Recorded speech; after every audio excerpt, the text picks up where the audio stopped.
Hello, ladies and gentlemen. Welcome to the Progressive American Report. I'm your host, Connor Kelly. Today I'm sitting with Dr. Ann Ishimaru and Dr. Decoteau Irby, and we're going to be discussing the importance of equity leadership in education. They are the co-authors of Doing the Work of Equity Leadership for Justice and Systems Change, which examines the pursuit of justice inside school systems during an era of racial violence, organized opposition, and white supremacy. Thank you both for joining me. Thank Thanks so much you. for having us. My pleasure. So, to start out rather simple, I wanted to get the background that kind of influenced both you two meeting to create this work and also what inspired you in your academic and personal careers to pursue this work and why is it so important in America today? That's a lot of questions. Okay, well, maybe I'll get us. I'll start with a little bit about who I am and how we came together, and then maybe Dakota, you could pick it up from there with who you are and sort of the story of the book. So I'm Ann Ishimaru. I am a scholar, a researcher, writer, mom, and also a professor at the University of Washington in Seattle at the College of Education. And I teach in programs that are supporting folks in becoming practitioners and policymakers, but also researchers and educational leaders. And so my work has really focused on the leadership of young people, families, and communities, especially from minoritized communities, as well as the leadership of educators in educational systems, always focused around how those who've been impacted by educational injustices are taking up their agency and leadership in making change to ensure the success and well-being of young people who have experienced a variety of different injustices and inequities, both in the system and without. So, and that's kind of a lifelong pursuit for me. And one of the things that got us started in terms of the conversation that has resulted in this book was around 2016, I think. I was gathering with some fellow scholars convened by Muhammad Khalifa, who's another terrific scholar. And we were having lunch, just a conversation and talking about what was going on in our own networks. And we started to notice that there were a lot of folks who were gaining this role of equity director in different parts of the country. So I'm in Seattle, Dakota's in Chicago. Our colleague, Dr. Terrence Green, is in Texas, and started to realize that more and more school districts, we had already seen this in higher education, were bringing people into this official role to try to lead, to make changes to our systems to make them more equitable. Wonderful. And Dr. Irby, what was one of the bigger inspirations for you joining in on this project? What was your background and how it really affected you personally? Why did you think it was so important for the nation to have this kind of work available? And really, how has the reaction to the book really affected both of your work and really yours personally? Yeah, thank you. And forgive me, I missed some of Ann's explanation because I cut out for a minute, so I'm not going to be redundant. But thank you again for having me on. My name, again, is Decoteau Irby. I'm a father. I like to always start with that. I have a 10-year-old who are in public schools here in Chicago. I'm also a professor of educational policy studies at University of Illinois, Chicago. I'm a native of the South. I grew up in South Carolina. I've lived in multiple places: Philadelphia, San Francisco, Milwaukee, and now Chicago is the place I call home.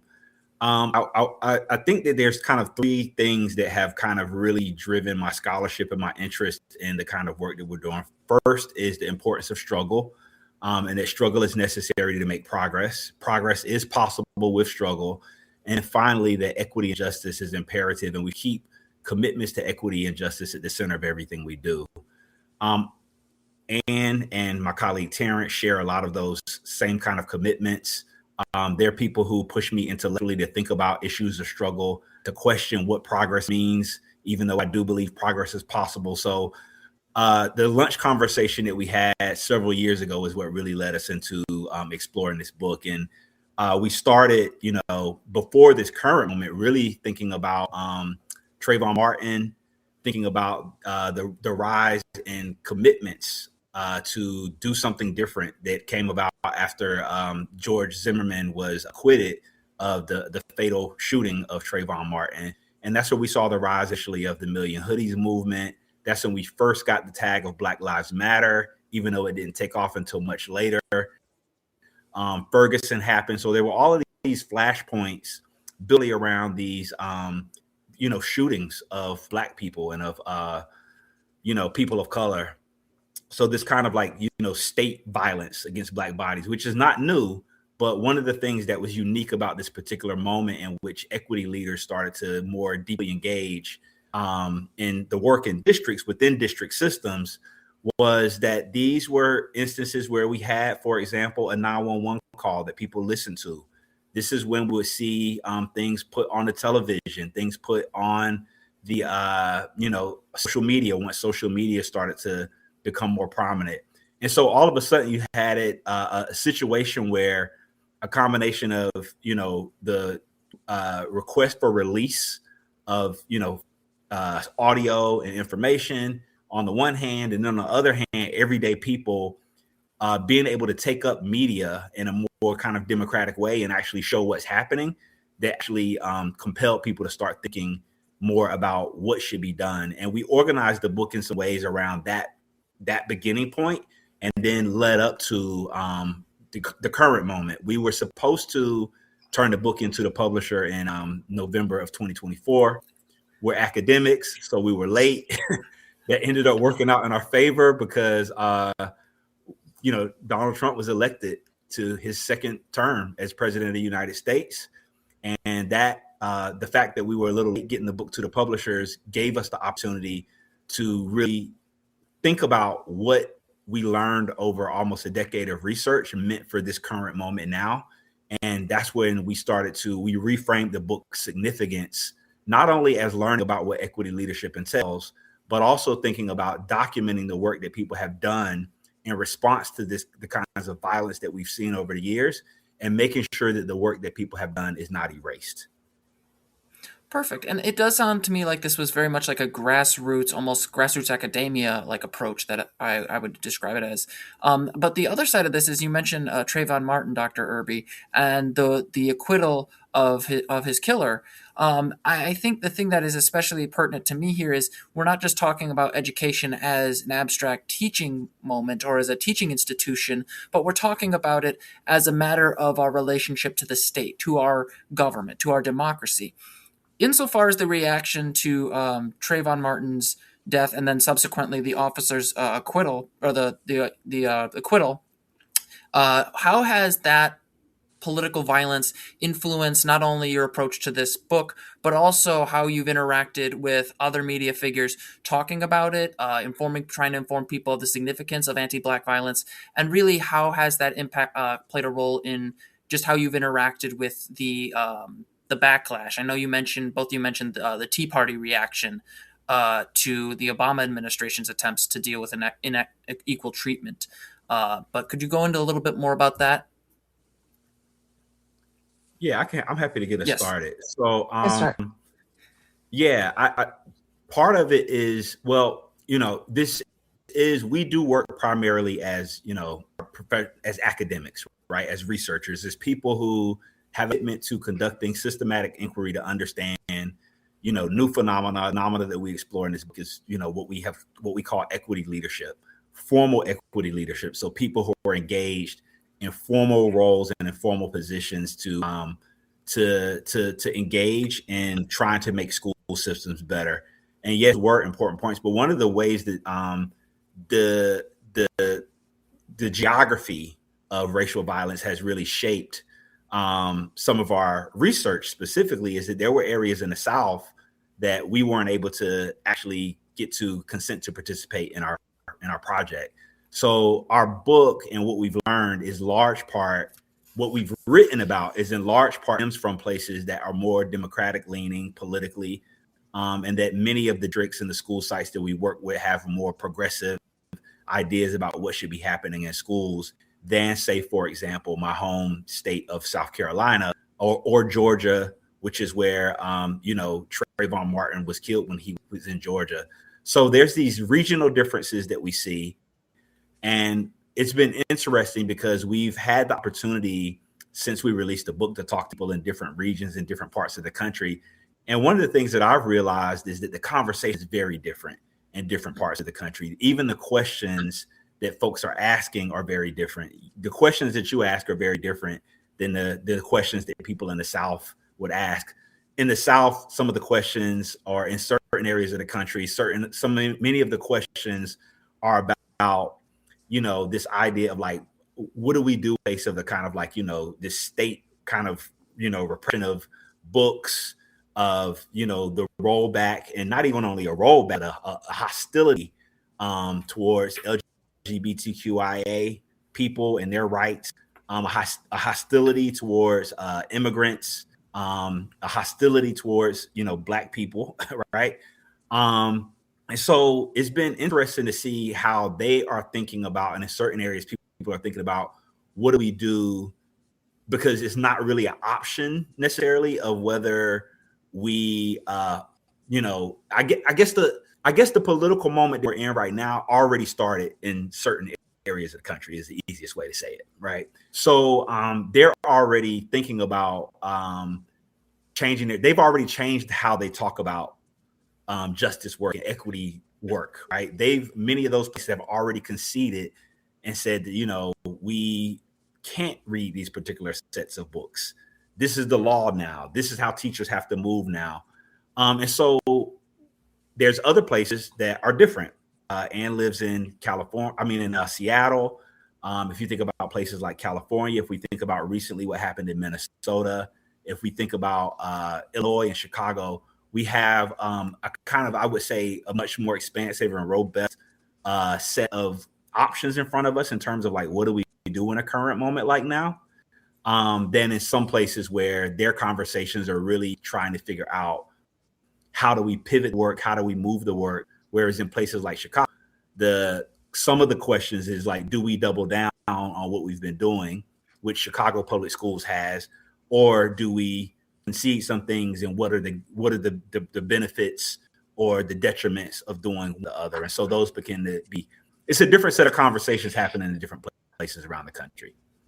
Yeah, and which really relates though to the kind of theme of the book. So just to kind of jump in there and add to that, is like, if you look at the cover of the book, we've got this sort of morning on the top, like brighter midday and then evening. And so that's, we kind of have looked across this time period, and we're saying, yes, there is variability in terms of the possibilities and constraints for leadership in different geographies, but there's also a kind of social political context that's shifting, and, we're in night now.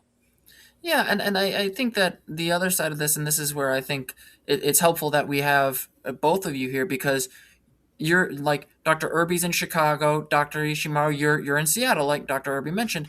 Were some of the differences in just location impacting the way in which both of you looked at your perspectives? Did it impact the way you approached your analysis, your research, and to Dr. Irby's point?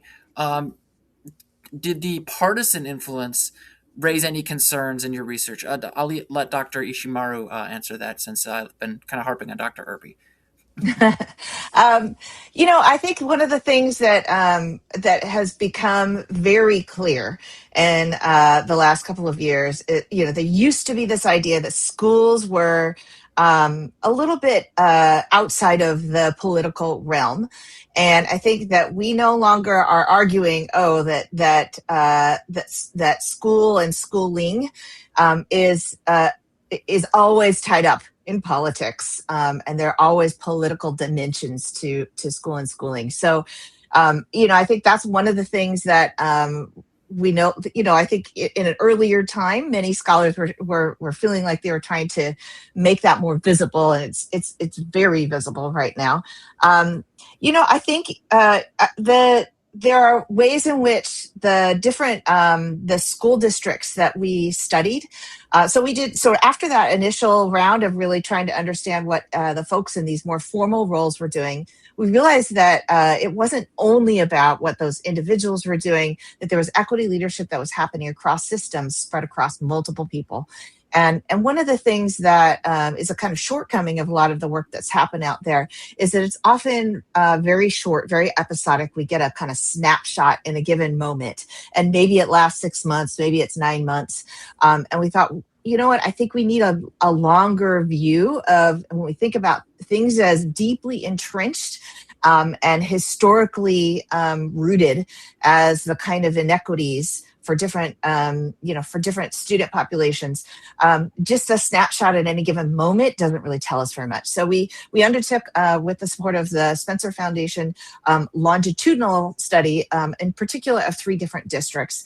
And I think one of the things that they were, as Dr. Irby said, a lot of them, they were disproportionately in these sort of bluer contexts politically.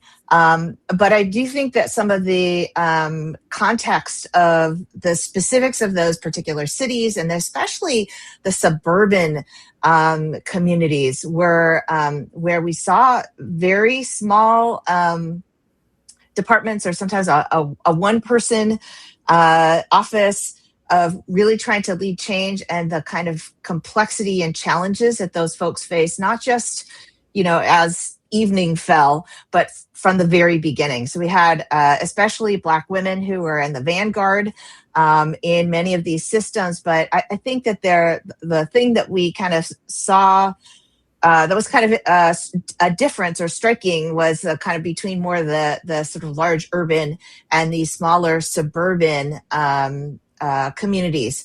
And there we have a chapter in the book. It's called "Shock to the System." Shannon Page Clark wrote, and it's kind of about a number of different contexts, but really what it means to for them to have these the small group of especially Black women who are trying to make substantive change. And there's a story in there about there's a truck parked right in the parking lot with a big old Confederate flag on it, and this kind of recognition of the researcher saying, well, what about that truck with the flag on it that you have to pass every day as you come into the district office? And the leader saying, I hadn't even consciously been thinking about that. It's like there are so many things like that happening all the time. The just sort of the ongoing challenges of what it means for these folks to try to do this work. Yeah, and to follow up, since you brought up the Confederate flag, I do want to emphasize the complications that come from political opposition to the work you're describing here. For example, the Tea Party backlash that I mentioned earlier in reaction to the Obama administration's attempts to really enforce, how would I say this? Enforce basically equitable treatment in the school systems, looking for disparities and trying to resolve them as quickly as possible.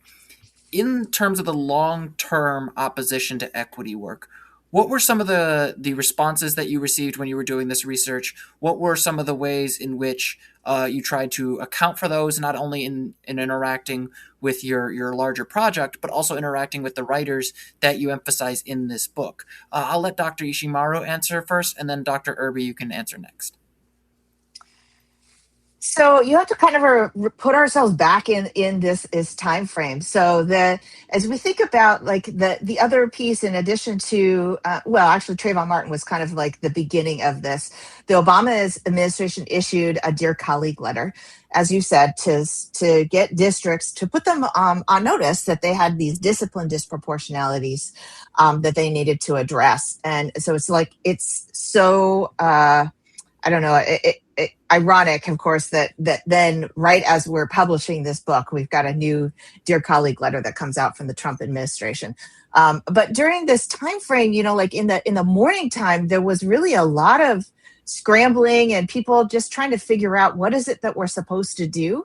And so that, there was I think a sense from the institutional side that there is now a kind of legal motivation that we need to address these kinds of things. And so that the pushback, at least in the districts that we studied, hadn't yet really become a very visible in terms of the broader conversation, the broader school boards, and the conversations that folks were having. It was when we got into then after 2020, the killing of George Floyd.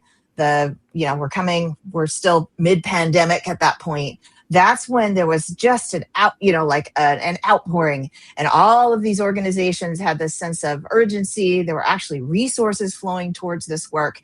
And that's also like at a certain sense, there were like the pushback just was continuing to grow across this time. And so that's when we got into, then we've got school board meetings that are getting taken over. We've got people, we've got Moms for Liberty shutting down, sort of going out with these book bans. And then trying to, change the way that history is being taught. So it was kind of, what I would say is that, it was a kind of this steady presence in those earlier times, but then the broader energies and sense of institutional commitments, those are the things that really began to get reshaped as the pushback grew in power. Now, of course, we have a situation in which the federal government, our own government now, is in attack mode. Yeah, and I think one of the things... Oh, sorry, go ahead, Dr. Irby. No, go right ahead. Oh, I appreciate it. So I just want to note one thing here. I'm unfortunately close to one of the groups that is rather active in Illinois, or was. They're not as influential now in the state of Illinois. Dr. Irby might actually be somewhat familiar with them. It's called Awake Illinois. They started out as an anti-mask operating unit, and then once they realized that wasn't as big of a political force, they started as an anti-LGBTQ group that is unfortunately based out of my hometown. And I've sparred a little bit with their founder once or twice online, as everybody should, in my opinion. But to Dr. Irby, I do think the thing that is especially poignant, and I know that a lot of your work has focused on the importance of Black youth, is the denigration from the opposition of Black youth and Black Americans in general, and any attempts to rectify inequality in education. So to add to the question I gave to Dr. Ishimaru, how did that influence your response while working with Dr. Ishimaru and all the other scholars that were working to make this book happen? Yeah, I think that we really center kind of like anti-Blackness in our analysis. I mean, it's a really important piece, right? White supremacy, generally, anti-Blackness, kind of specifically, are things that we focus on, and we understand, how that threads through all of these different periods. So as Ann mentioned, there's this kind of like concept of like mourning, where people are doing a particular kind of work, policy, framing issues, thinking about data. Then these midday period where there's like a proliferation of resources, commitments. This is where we see the equity statements, and then we move into like this evening period where people are a little cautious. They're worried about their financial bottom line. Now we're at a point where school boards have turned over and are more conservative leaning, and so on and so forth.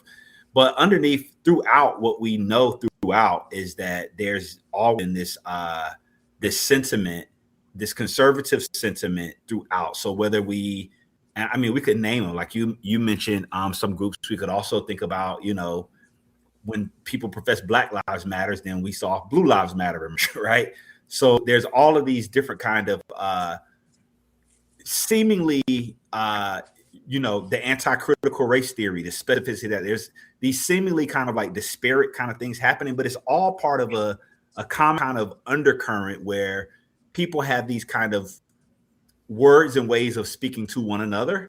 And actually what we saw with the culmination of, the second election of Donald Trump was really all of these kind of common interests coming together, to form, MAGA movement, which has a bunch of pieces to it, right? Like gun lobbyists, gun advocates, gun right lobbyists, anti-LGBTQ. If we can trace birtherism to the anti-immigrant sentiments that we see now. And so, one of the things that I will say, and we didn't deal with this really specifically throughout the entire text, but we kind of acknowledge, especially in introduction, that all of these kind of different movements were really kind of working, kind of like not totally coordinated, but it's culminated to a kind of like very kind of coordinated, organized effort, and it falls under kind of like, MAGA movement for the most part, right? Where all of these different kinds of anti-Black, anti-immigrant, anti-LGBTQI, anti-gun rights for people who aren't white, right? Like all of these things have culminated into this very powerful kind of message that is MAGA, right? Which we didn't have in that kind of organized way, even if we think about, Trump administration number one. You had some people saying build that wall. That was, anti-immigrant sentiment, and it's just like come to a head in a different kind of way, and it's organized in a different kind of way now, and also resourced, and as Ann mentioned, supported by the federal government. So even if we had, for example, we don't even have to, it doesn't even have to be a political example. We saw people in Minnesota be shot down. We had people who were shot here in Illinois, and this administration's initial response was to paint those people as terrorists, as people who, basically deserve to be killed, without asking any questions, without doing any kind of investigation, and actually even in an unprecedented move, keeping states from actually being involved in doing their own investigation and withholding evidence and that sort of thing. So I do think we're in a new moment where the sentiments aren't necessarily new, but they're organized in a way that I don't know that, you mentioned Tea Party. I think that was one kind of organization, but I think that it's really solidified and organized in a way that I think many people didn't necessarily anticipate. I anticipated it because I grew up in South Carolina. You know what I mean? But I think it's in different parts of the countries. And when I go back home, I always like to tell people this, that the power, if you go back and look at the pictures and the images from January 6th, assault on, the Capitol, there were American flags and there were Trump flags. Now, Black people, we had Barack Obama t-shirts, like you never seen. We had the t-shirts. This is the only president that I have known in the United States history to actually have people flying flags with the president's name, with Trump's name. And those flags fly all throughout the South, all throughout rural areas, all throughout South Carolina. So when I go, I see American flags, Confederate flags, South Carolina flag, and Trump flags. Yeah, and I'll just name it as it is. In my opinion, we're facing a fascist moment, and education is another part of that battleground. And a lot of the dehumanizing rhetoric you describe has, in one way, shape, or form, been targeted to groups that the administration or the MAGA movement more generally views as not having power or having no means to defend themselves, even as opposition to this dehumanization continues, as it has since the inception of the country. But to get onto the dehumanization of the LGBTQ community that you mentioned, one of the things that comes up in the book is that a lot of LGBTQIA people are more likely to suffer from high levels of anxiety, depression, absenteeism in schools, and with states like Florida and Ron DeSantis and the Don't Say Gay bill, there seems to be a state incentivized approach that really incentivizes aggression and making those problems worse. So for people on the ground who are really trying to help these students and really trying to make sure the environment around them prevents these situations from getting worse, what role does equity leadership play? How does this really influence and protect students' livelihoods? And when it comes to parental rights, because the Don't Say Gay bill really emphasizes that, how do you respond when the potential abuser or oppressor, in this case, is actually the parent who wants to suppress their child's identity? Yeah, those are really complex, hard questions. Well, I guess I will. I actually had a chance to be in Florida probably a year and a half ago, something like that. And I spoke to a teacher who was doing a lot of organizing and work in support of LGBTQ plus students. And I asked him, like, what keeps you going in this environment? And he said, like, these are my students. This is what it means to be an educator, to be a teacher.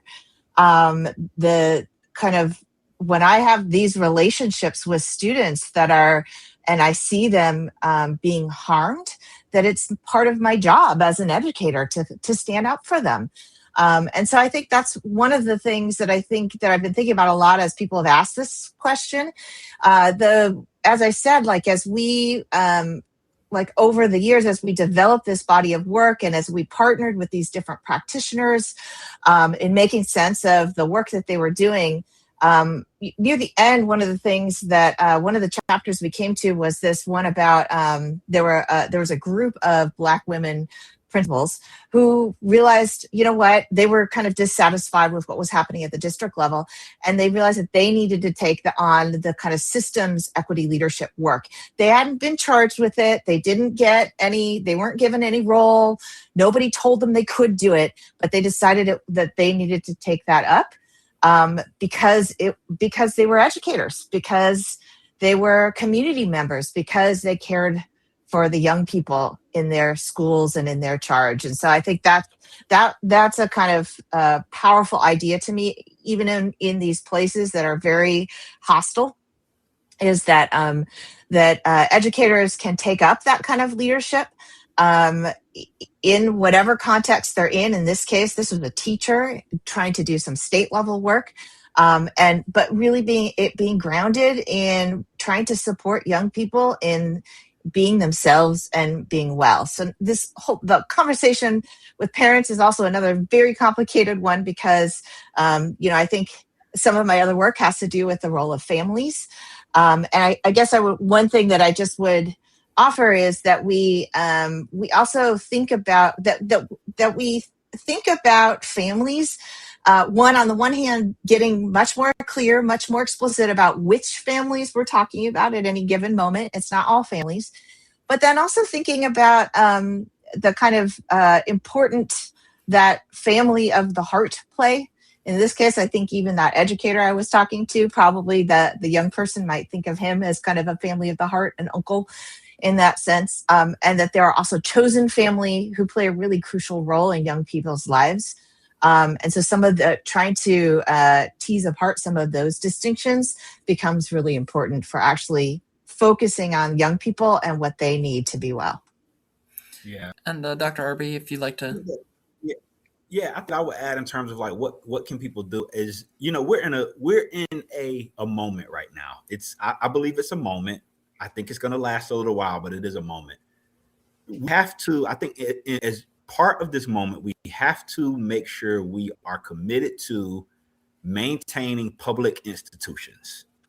Public institutions and institutions of higher education are going to be places where young people can actually develop, grow, learn outside of the context of their nuclear families and communities. And that's for everybody. And I think if we look historically, that's important. I mean, if we think about civil rights movement, Black parents, many Black families during the civil rights movement they didn't encourage their kids to go out and march or do any of those things, right? Those young people learned and understood the importance of doing that primarily because they were a part of public institutions that they were fighting for access to public institutions, and public institutions have been really important. If we think about who sat down at lunch, those were college students, right? Right now, we see the federal government attacking higher education funding, public school education funding, not all school education funding, but in states like Texas, they're really trying to erode the existence of public schools to make it be vouchers. If you have vouchers, you're going to have young people going into private settings that do have a particular kind of religious ideology that a public school doesn't necessarily have or doesn't necessarily have to adhere to. So I just think one of the things that we need to be mindful of is we have public institutions that we need to protect, that we need to fight for, that we need to advocate for more resources for, because we have to, with this kind of, this neoconservative administration and the kind of like neoconservative and neoliberalism that is happening, people want to privatize these public goods. I mean, even think about things like public libraries. The public libraries are important. There's all kinds of programming for gender nonconforming, LGBTQIA, racial, ethnic. That was the place where you could get access to information and programming for people who otherwise, if we left it up to religious institutions, or if we left it up to people's home, families and communities, they wouldn't get access to a lot of the information that we have access to. When I go to the library here, and when I'm a big advocate of libraries. Me and my colleague, met at a library the other day. I'm like, let's meet at the library. That's where you got people who are unhoused, who experience all kind of insecurities, right? They're using the restroom facilities there. You got a lot of trans people in the libraries. Like, these are places where people can actually go. They're a public institution that most cities are committed to maintaining because they're a public good. Same thing for parks, right? If we privatize everything, there's going to be some places people can't go into. But we should also think about parks, schools, and schools become one of those public places that I feel like we really need to fight for, because they're a place where people can form community, get a sense of who they are, read, study, learn, and form communities that otherwise would be stamped out if we didn't have public spaces. And I would also add to that, I think one of the things that has been especially concerning to me, especially in the dehumanization of LGBTQ people, is this presumption that educators are groomers or are engaging in propaganda. There's always been, I think, for the last 30 or 40 years, an anti-intellectual undercurrent to the right that views any academic inquiry into injustice, any critical lens of the United States or the institutions that have been previously valorized as an inherently negative thing or incorrect and illegitimate. But the other side of this, and I know it was mentioned, I believe it was mentioned in passing, the other side of this is the presupposition of misogynistic perceptions onto academic inquiry, like the influence of seeing academia, especially women in academia, as inherently illegitimate. And Dr. Ishimaru, to what extent has the right-wing really propaganda environment and really the larger opposition to equity work not only impacted your work in this book, but in the larger discussions of trying to make education more fair and accessible to everyday people? Yeah, I think it's profoundly affected it in so many different ways. Like I got doxxed, a couple of weeks ago. And so it's just the language and understanding of what the work of equity is about. Even though the word equity, right, has become so loaded. And I think Dr. Irby and I had a conversation with Dr. Keisha Scarlett, who is another author in the book, recently about these calculations that everybody is engaged in, no matter what your context is. There are some places where it's not a calculation; it's already done. But there are in many places, even very progressive spaces, like I'm at the University of Washington. There's a lot of jockeying around language and what people can and can't say, how it will be interpreted. And, I think that in the places where we can actually continue to do the work, even I think one of the dynamics that we have to watch out for is this kind of hollowing out, where there are institutions that say, we're still very committed to all these things.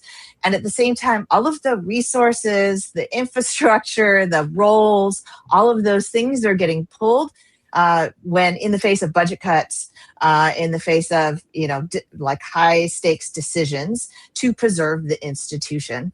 And I think many, both universities and K-12 educational systems, even in very progressive contexts, are navigating those waters right now. So I think it has certainly made it far more challenging to use some of the language that we've used in the past. And I know like the political sphere is not a place often, where we can ask for nuance, for complexity, but that's a lot of what my work is about.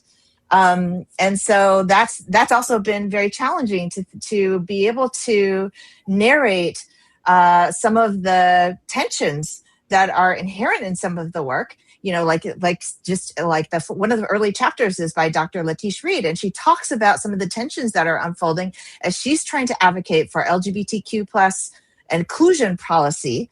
And there are folks who think that if she's doing equity work at the time, she should only be focused on Black students and their well-being. So that there are all these internal tensions that are very real, that are really important for us to dig into. And that has been one of the things that has been very challenging, and that has certainly impacted my ability to narrate that complexity and those tensions, is this broader political context in which there's a kind of hyper vigilance, both on the part of those who say they're still advocates for equity, and on the part of folks who had always just changed the language, to kind of match whatever the moment was.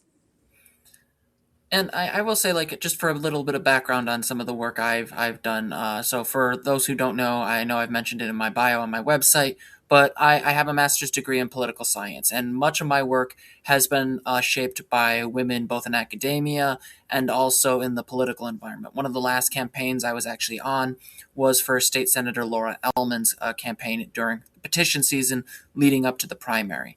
But before that, I also worked for Elizabeth Warren. And so when I was pursuing my comprehensive exam, one of the things I actually started to look at was the role in which sexism impacted the way in which we talk about representation, how it impacts women running for public office, and also how it really impacts even the research itself. Like I found one study that was conducted in the 80s on this topic, and even in a paper that was presumably intending to rectify these problems, there was this presumption of the challenges that women were facing in terms of the home as like domestic work being inherently apolitical in their analysis. Anybody who literally has to deal with the price of goods, the price of coffee or food, knows that that is a public concern. That is an inherently political concern. But to add to your point, I think one of the things that is especially concerning is the role of the president in reinforcing these narratives. Donald Trump has repeatedly used sexist and dehumanizing language, not just about women in general, but against Black women in particular. So what role does misogynoir, the state, and really the overarching anti-intellectual element of the right, and really America as a whole, harm and make equity leadership and equity work more difficult? Maybe I can start with talking a little bit about, because you talked about especially Black women, and so we have one of the chapters is really talking about this organizational paradox. On the one hand, of just having folks who are hired by positions to disrupt the status quo, but on the other hand, to also note that especially Black women and other women of color are facing constant pushback and undermining of how their leadership is being perceived and assessed. And so the short version of the story is, like a white man might say, like ask questions, right, about a particular community, and say, to what extent is a principal really serving that particular community? And people would all say, oh, that's what a great leader. He's very passionate. He really get down to it. And then these leaders would say, a woman of color would say the same thing, and she would be seen as scary, or too overbearing, or too emotional. So on the one hand, it's to say, like, these dynamics have existed all along. It's nothing new. And these leaders are facing that. It kind of amps up as they're trying to take on these formal roles to dismantle inequity.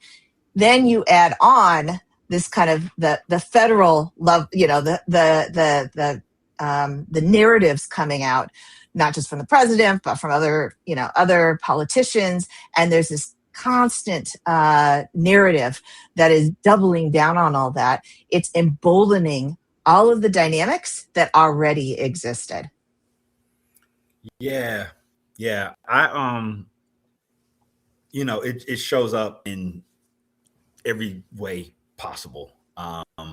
And we found this in research talking to the many people who co-authored chapters and who were the people who have been doing the work of equity leadership. I think one thing I want to point out is that disproportionately the leadership that we are writing about in the book has been led, organized, conceptualized, created by Black women and other women of color. One of the things that we note is they were doing this work before it was formally recognized. They did it while it was being formally recognized, and they continue to do it now that it's under attack. And I will say that the ways that this kind of like misogynoir really shows up, that this was the group that was first fired. Black women were just losing their jobs left and right, having created all of these tremendous benefits over this period of time that we write about in the book. But yeah, they were just under attack.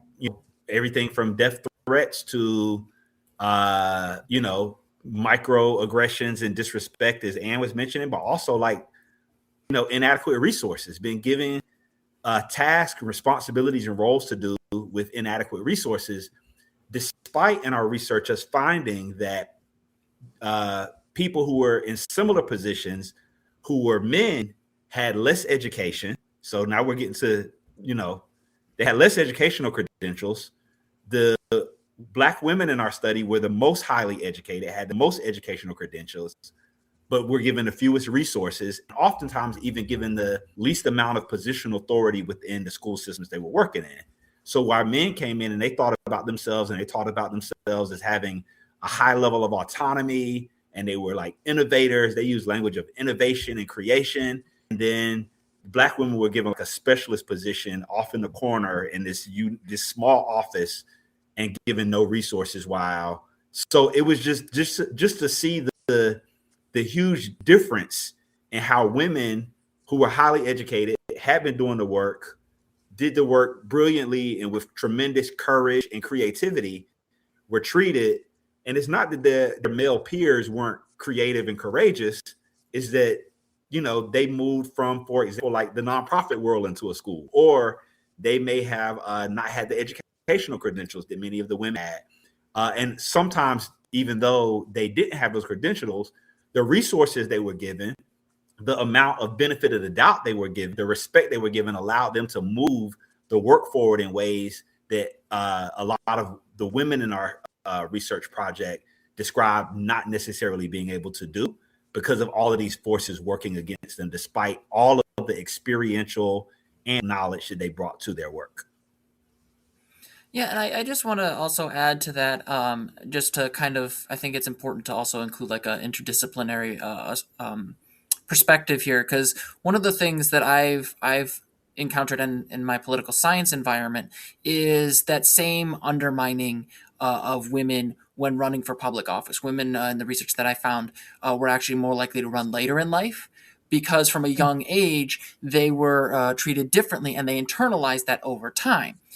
But also, one of the things that is unfortunately under-discussed is the fact that women win at the same rate as men in elections. They have to go further in order to get to that point. So a lot of the women candidates, I think the perfect example of this was the 2016 and 2024 elections. The results speak for themselves in how Kamala Harris and Secretary Clinton were treated in terms of what they were dealing with. Is that there is a certain undercurrent of people who, when we talk about these prejudices, they want to think about it in a way that is almost strategic, when in reality it's pulling back. Oh, we shouldn't run women candidates. Oh, we shouldn't discuss those certain terms. We're not going to talk about it this way. Insofar as how you've interacted with that kind of response, both internally in terms of staff in education institutions and in terms of the media response, how has that impacted not only the way you respond to criticism of your work, but also how does that really impact the state of American democracy and education as a whole?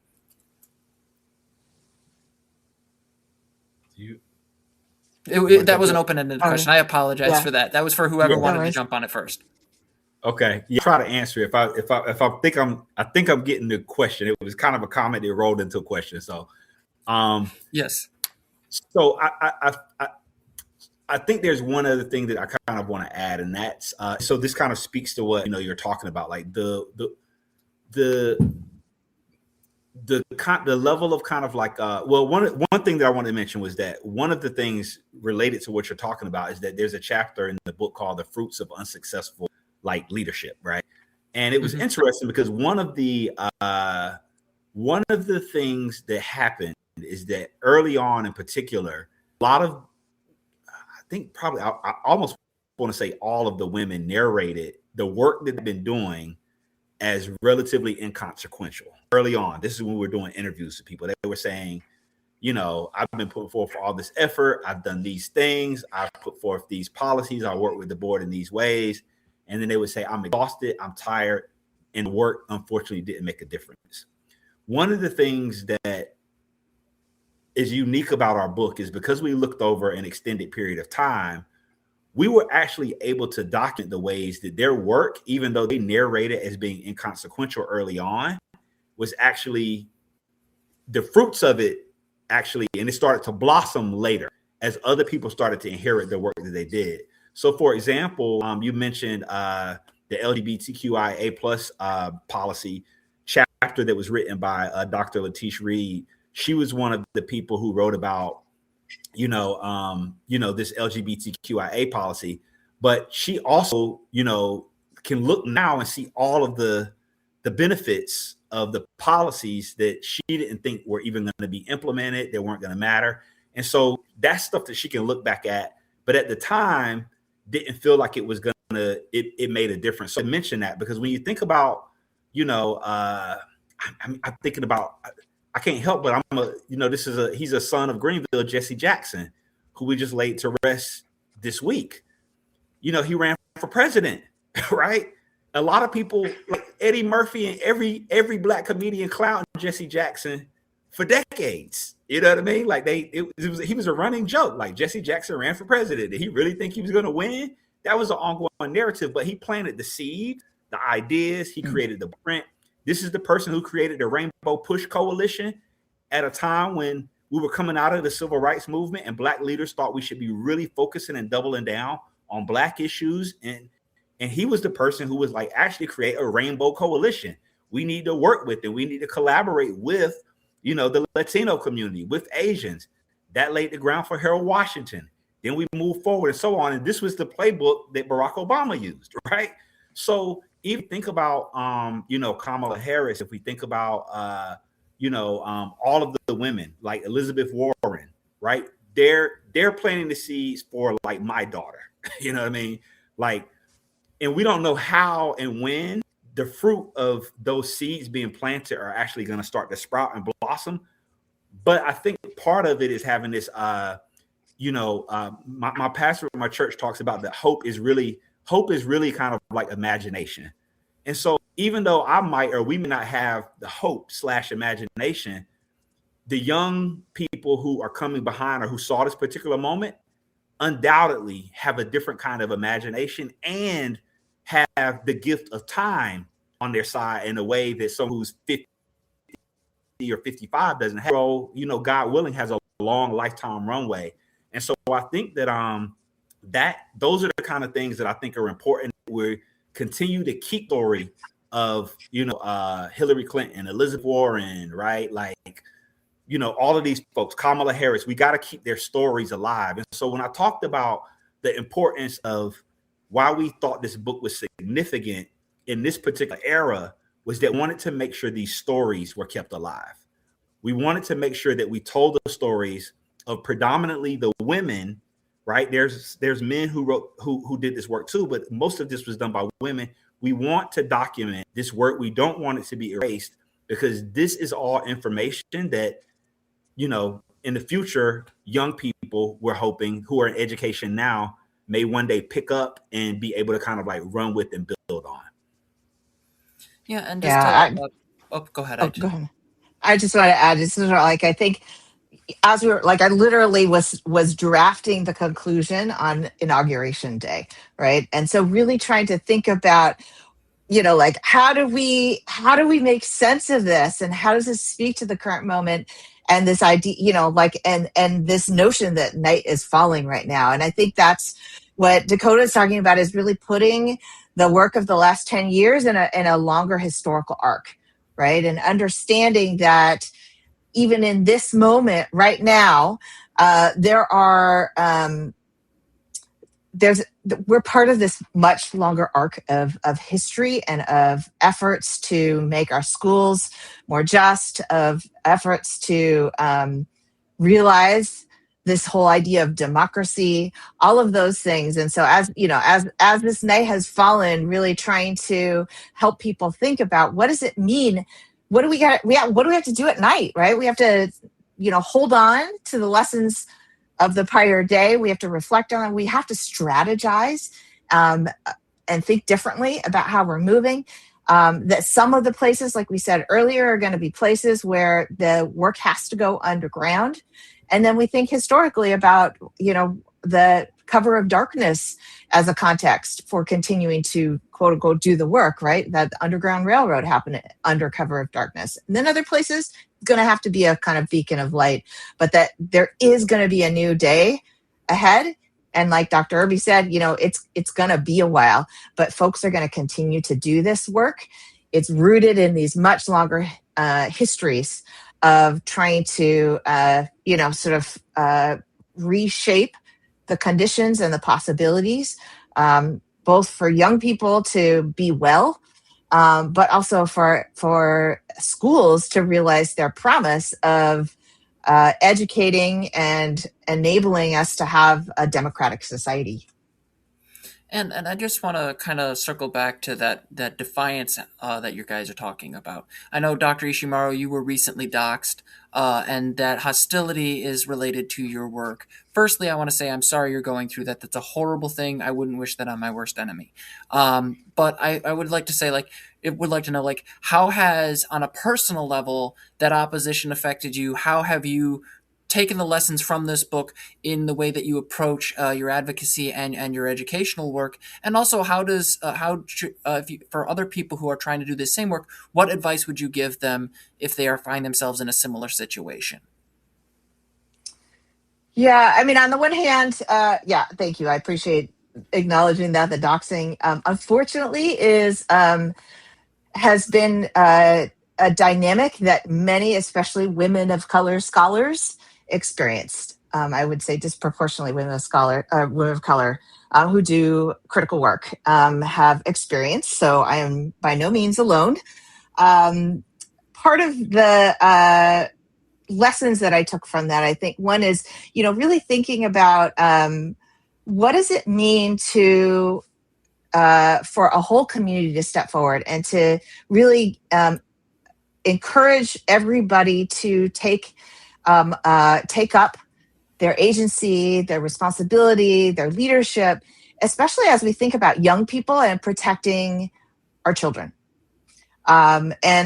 And I think about what happened in Minnesota, in Minneapolis. I have a former student who's there, who's supporting her husband's families at her husband's high school. And she said, as horrible as it's been, one of the things that has been really profound is to realize how mobilized everyone is. It's the next door neighbor, the small business owner, the folks who are down the street that you've never spoken to in your, the whole time that you lived in the neighborhood. Suddenly everybody is stepping up, and there are all of these coordinated networks. And I've also been learning from educators in places like LA and Chicago, the kind of coordination and networks that have developed in those places has been actually really inspiring to me, in a sense, to recognize that even if you don't have children in the schools yourself, you are a neighbor in around a school. You might live near a school. You might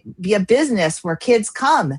after school. And there are all of these different organizations and ways that all of us are connected to young people. And so I think the lesson for me really, and the kind of light in all of this, is to see the potential, but also to see how ready people are to step up, and to really think about community as a resource in these times that we haven't fully yet really catalyzed and mobilized in the way that we're seeing in some places. Unfortunately, it's the kind of all-out attack that's catalyzed that in places like Minnesota and Minneapolis.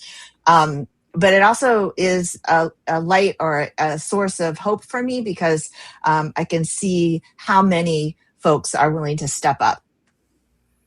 Yeah, and I would firstly like to, again, say my sincerest apologies that you're going through that, and I really do appreciate your strength in dealing with such an incredible environment with such tact.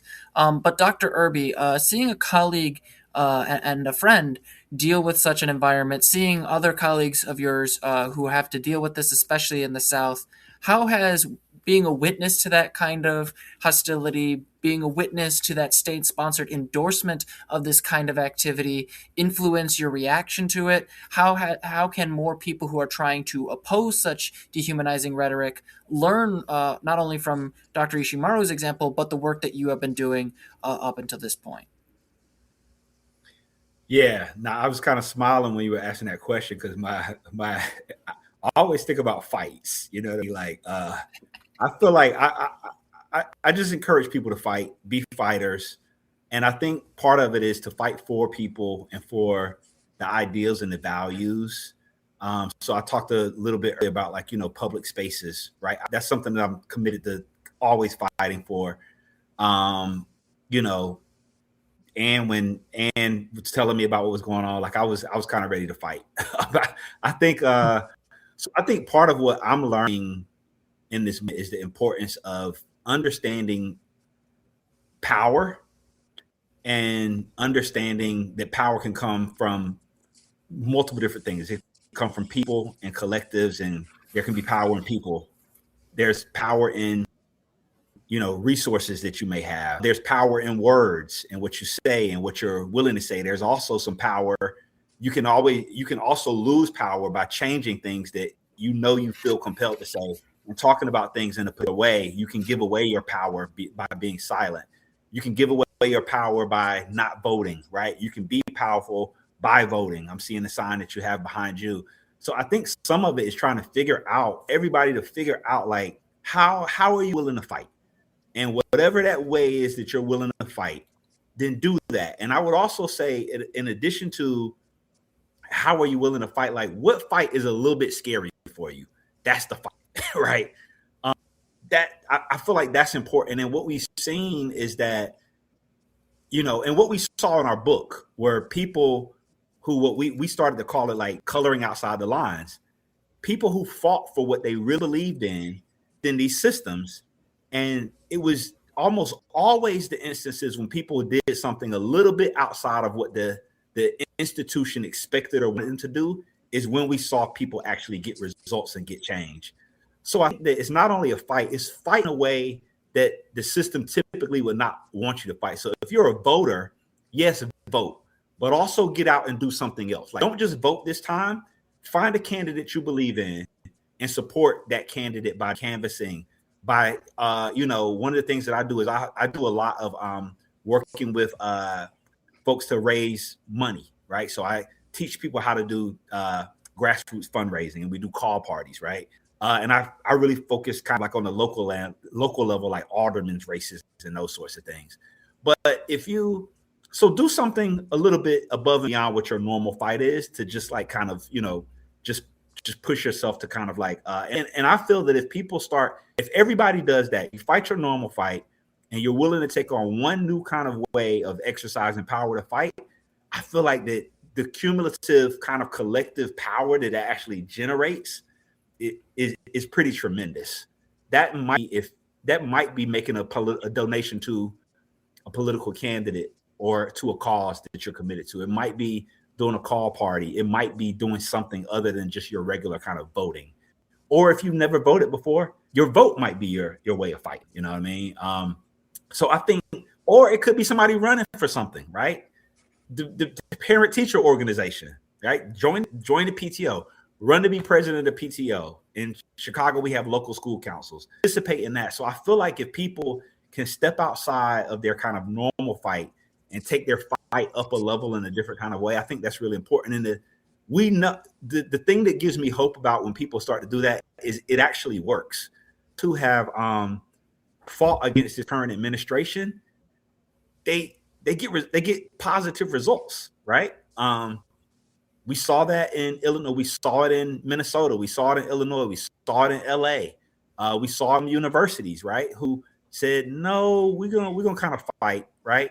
A lot of people aren't talking about January of 2026, the Dear Colleague letter that essentially threatened public schools and institutions of higher education to the thing that set in this kind of like this compliance with the anti-DEI. DEI. So right, the anti-DEI stuff, like that was the people fought it.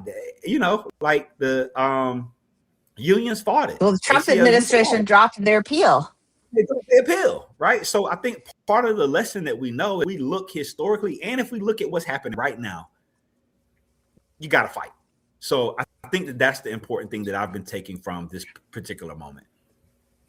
Well, wonderful. And I just have one last question, and I think to some extent you've already answered it a little bit, Dr. Irby, but I'll let you get to it in just a second. But seeing as how the midterms are coming up, and really there's been a lot of discussion of realizing for a lot of people that ultimately this administration is not only worse than it was the first time around, but is even more overt about its dehumanizing and anti-egalitarian work. What is one message you like to give to people watching this, to Americans more generally, and to the people who are working in education to try and make this a more just and more fair country? Dr. Ishimaru, you can go first, and then Dr. Irby, you can finish us off. Yeah, I just like, again, putting it in this broader historical context. I'm Japanese American. I'm fourth generation. My father was born and went in incarceration camps during World War II, and we're repeating all of those old plays right now. And so I think that, yes, vote. Yes, do those things. And I think, like Tressie McMillan Cotton said, I think we all get overwhelmed by all the terrible news all the time. And the reaction sometimes is to shut down, right? Because we get overwhelmed. And I think the antidote, though, and this is what she was saying, is that the antidote to that, though, is to get active. Timothy Snyder, the guy, the Don't Bow in Advance guy, says, like, get your body in unfamiliar places with unfamiliar people. And that as Dakota's saying, like, fight, do the voting, and actually be in community. And Dr. Irby, I'll leave you with the last word. I guess mine is very similar, right? I mean, I always use this phrase, stay in the struggle, right? Without struggle, without effort, there's no progress. So I feel that, I always, sometimes when we do book signings, I'll write, this tagline, thank you for, purchasing our book. And I'll say, stay in the struggle. And I feel like that, sometimes you just got to figure out how to keep going. Well, first of all, thank you so much for joining me. I really appreciate your time. It's been a long time coming, and I'm really glad we were able to get this done. For any of you who would like to check out their material, they will have their bios in the description of this video once I repost the VOD on my channel. And I will also be doing a write-up on my website, progressiveamerican.net. Thank you so much, professors. I really do appreciate your time. You have a wonderful day. Thanks so much. Thank you.